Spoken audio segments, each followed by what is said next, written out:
This is Alternative Political Analysis, and this video will be on the Patient Protection and Affordable Care Act repeal costs.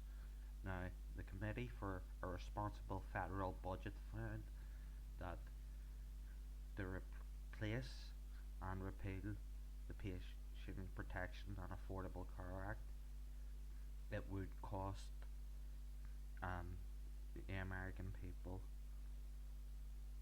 1.55 trillion just to replace the coverage provisions, and there would have to be over a trillion, 1.1 trillion to be precise, found in health savings, which sounds like a euphemism for cutting and privatising, and there would have to be over $800 billion worth of tax increases levied upon the people of America, and repealing the Patient Protection and Affordable Care Act itself would cost over $350 billion dollars, and basically that would not help a country that is already over $20 trillion in debt. And I'll enlighten you on the costs between a private insurance based healthcare system and a single payer nationalised system. In Canada, providing healthcare costs the Canadians $6,299 per person. In America, it is $10,000 and $345. That's, I beg your pardon, $10,345. That is a disgrace. Now, according to PBS, current American health spending is over $3.35 trillion per year, and if they went for single payer, that would mean spending $6,299 on every one of the 325 million people. That would bring us to a cost of $2.047 trillion. That's over $1 trillion less, and if you think year by year, all of those saved trillions could go towards paying off the state debt. And as the calculation just demonstrated, it brings the cost of Medicaid and Medicare down. It's free for the patient at the point of access and use, and it costs less for the taxpayer. That's basic mathematics. It costs less to spend $6,000 on every person than it does to spend over $10,000 on every person. This is basic mathematics. And studies have shown that single payer healthcare systems extend life expectancy. And basically, it was found that the Patient Protection and Affordable Care Act repeal helps the wealthiest the most. And the Tax Policy Centre found, in terms of a percentage change in net income, the bottom 20% income decreases by 0.6%, and the next 20 to 40%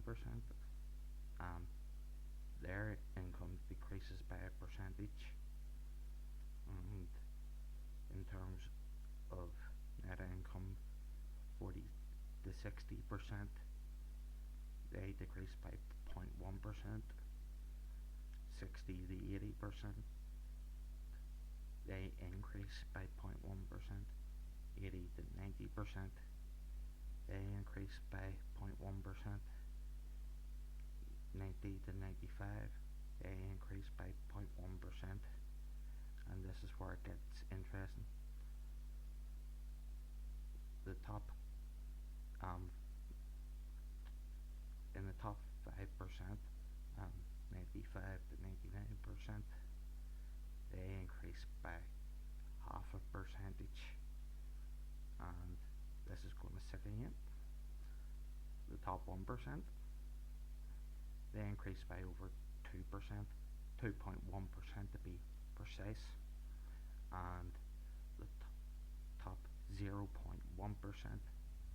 this will really sicken you. They increase by over 2.5%, 2.6% to be precise. Isn't that nice?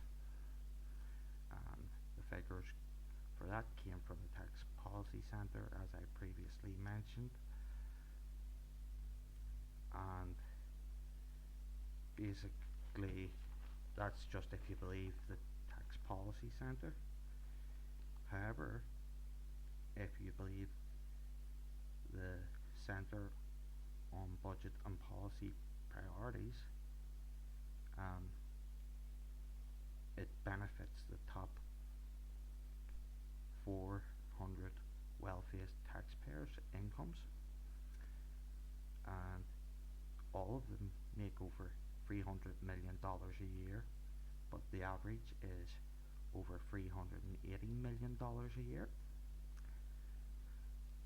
Their incomes, net incomes, will increase by over $7 million a year with the repeal of the Patient Protection and Affordable Care Act. That's, as I said, is according to the Centre on Budget and Policy Priorities. And more interesting figures, according to Harvard, over 48,000 people a year died in America under George W. Bush because they were without health coverage. And since the Patient Protection and Affordable Care Act, it has been between 15,000 and 20,000.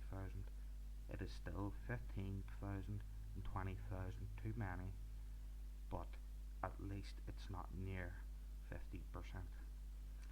But this repeal business leaves little options for the Republican Party, and I will elaborate on the options left open to the GOP on health. They can go for single payer, as I outlined, and just a note for a bit of optimism, Donald Trump advocated single payer healthcare in 2001. It's 15 years ago. He may well have changed his mind since, but it's a bit of hope and optimism to hold on to. And they could go for the public option. What is the public option? It is being insured by a government insurance company, and that should have been pushed by the Democrats if they didn't have the gumption to go for single payer. But live and learn. And they could, the Republican Party, now that they're in control, could cap health coverage insurance rates. So if they cap the rate at which insurance companies could charge for health coverage, then that might keep the rates down, which a lot of people have been complaining about, which has not been dealt with under the Patient Protection and Affordable Care Act. Or this is another option which may well be utilised by the Republican Party. They could take away state lines and compel insurance companies to pass on tax savings um, the, in the form of lower rates to the people by statute. So if they legislate a law compelling the insurance companies to pass on tax savings they would get from no state lines, then that might bring the cost down.